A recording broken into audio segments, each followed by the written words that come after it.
பக்தர்கள் அனைவருக்கும் அன்பு வணக்கங்கள். என் அன்பு குழந்தையே, உன்னுடைய வாழ்க்கையில் இழந்து விட்டோம் என்கின்ற எண்ணம் உன்னுடைய துணைக்கு எப்போது தோன்றியது தெரியுமா? உன்னை இழந்த பிறகு அல்ல.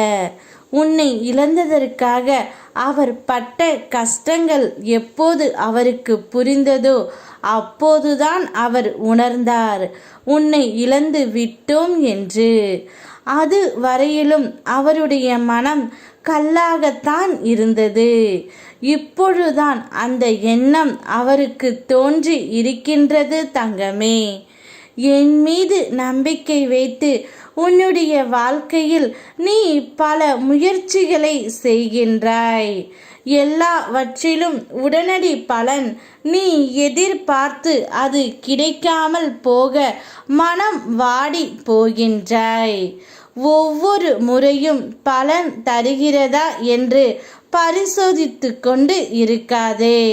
அதனால் மனம் அமைதியின்றி போகிறது உனக்கு.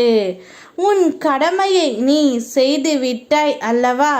அதற்கான பலனை நான் தருவேன்.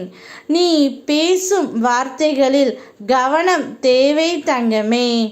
உடனே எதிர்மறை வார்த்தைகள் வந்துவிடும். கவனத்தோடு இருந்து கடமையை செய். உன்னை சுற்றி எப்போதும் பாதுகாப்பாய் நான் இருப்பதால் உனக்கான பல நிகழ்வுகள் தானாக நடப்பது போல் நான் நடத்தி வருகிறேன் என்பதும் நீ அறிந்ததே.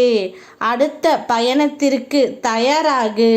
உன்னை அடுத்த கட்டத்திற்கு நான் உயர்த்த போகின்றேன். மற்றவர்களை பற்றி புறம் பேசும் கூட்டத்தில் நீ நிற்காதே.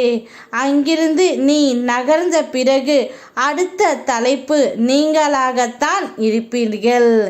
நீ இழந்து விட்டோம் என்று உன்னுடைய துணை இப்பொழுதுதான் அவருக்கு தெரிந்து இருக்கின்றது. தெரிந்ததால் மிகவும் வருத்தப்பட்டு கொண்டு இருக்கின்றார்.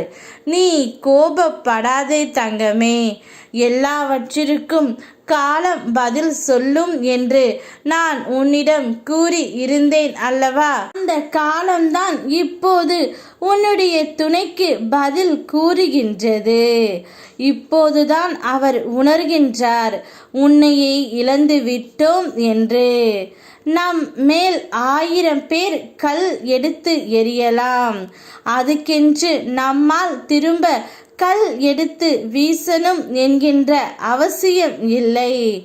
எரியப்பட்ட கற்கள் எடுத்து நம்முடைய சாம்ராஜ்யத்தை நாம் உருவாக்கலாம் தங்கமே. என்னை ஒரே ஒரு நிமிடம் பார். நான் உனக்காகவே உன் வீடு தேடி வந்திருக்கின்றேன். இனி உன்னை விட்டு எப்பொழுதும் நான் போக மாட்டேன். நீ நினைத்த அளவிற்கு உன் வாழ்க்கை தரத்தினை நிச்சயம் நான் மாற்றித் தருவேன். உன்னுடைய துணையும் மனம் மாறி வருவார். யாம் இருக்க பயமேன். ஓம் முருகா.